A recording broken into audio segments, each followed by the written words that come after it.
सोचिए कर्नाटक का शांत मांडला जिला, जहां गणपति विसर्जन की शोभा यात्रा रंग और उत्साह से भरी सड़कों पर निकल रही थी। चारों ओर ढोल नगाड़ों की गूंज, जयकारों की आवाज और आस्था की लहरें थी। लेकिन अचानक माहौल एकदम से बदल जाता है। जयकारों के बीच तेज आवाज गूंजती है और देखते ही देखते आसमान से पत्थर बरसने लगते हैं। कहते हैं कि ये पत्थर एक मस्जिद की ओर से आए।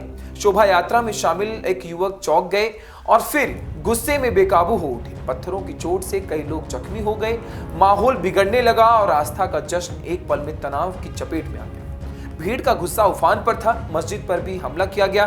पुलिस तुरंत हरकत में आई। सायरन बजने लगे। दंगारोधी दस्ता सड़कों पर उतर आया। हालात काबू से बाहर न जाए, इसके लिए प्रशासन ने धारा 144 कर दी और पूरे इलाके को सुरक्षित घेरे में ले लिया है। यह बवाल यही नहीं थमा। बीजेपी और अन्य हिंदू संगठनों ने इस घटना की तीखी निंदा की और पुलिस पर सुरक्षा में लापरवाही का बड़ा आरोप लगाया। लेकिन कहानी यही खत्म नहीं होती है। मांड्या की ये आग नई नहीं है। पिछले साल नागमंगला शहर में भी गणपति विसर्जन के दौरान कुछ ऐसा ही हुआ था। पत्थरबाजी, आगमनी, दुकानें जलना, वो नजारा आज भी लोगों की यादों में जिंदा है। एक बार फिर वही जख्म ताजा हो गए। सवाल उठ रहा है, क्या गणपति बप्पा की जयकारों में बार बार तनाव की चीखें मिलती रहेंगी? क्या हर साल वही गलती दोहराई जाएगी? तनाव सिर्फ मांड्या तक सीमित नहीं रहा है। शिवमोगा के सागर इलाके में भी माहौल गर्मा गया। एक वीडियो वायरल हुआ जिसमें दो बच्चों को गणेश प्रतिमा के पास थूकते हुए दिखाया गया। वीडियो ने आग में घी डालने का काम कर दिया। लोगों में आक्रोश भड़क उठा। लेकिन यही कहानी ने मोड़ ले लिया है एक नया।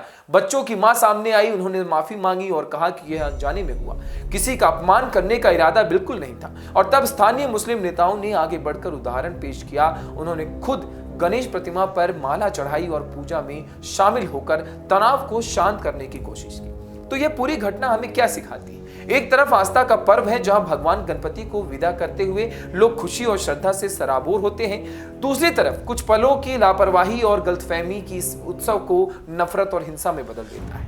पत्थर की चोटें तो भर जाएंगी, लेकिन दिलों में पड़े जख्म भरना आसान नहीं होगा। सवाल यही है, क्या समाज हर बार तनाव की इस आग में जलता रहेगा या फिर धार्मिक पर्वों को शांति और भाईचारे के साथ मनाने की सीख लेगा? यह सिर्फ एक घटना नहीं है, बल्कि चेतावनी है कि आस्था के नाम पर हिंसा का रास्ता अपनाने से किसी का भला नहीं होगा। मांड्या और शिवमोगा की घटनाएं हमें यही याद दिलाती है कि अगर समय रहते संयम और संवाद नहीं हुआ तो त्योहारों की चमक हर साल ऐसी ही घटनाओं की परछाई में दबती रहेगी। आप देख रहे थे इन खबर। मैं हूं आपके साथ आशीष दुबे।